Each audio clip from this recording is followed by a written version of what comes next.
Hello guys and welcome to the channel. Today I'm going to show you how you can turn on incognito mode in the 4 most popular web browsers on your DOOGEE T10.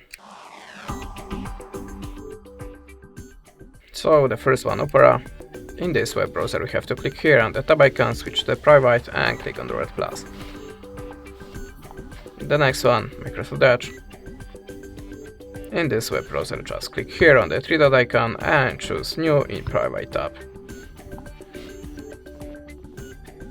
Now the Mozilla.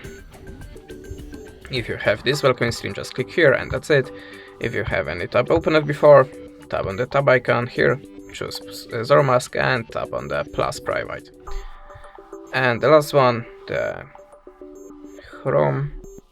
Click on here on the 3-dot icon or arrow icon if you have any update available and choose Incognito tab.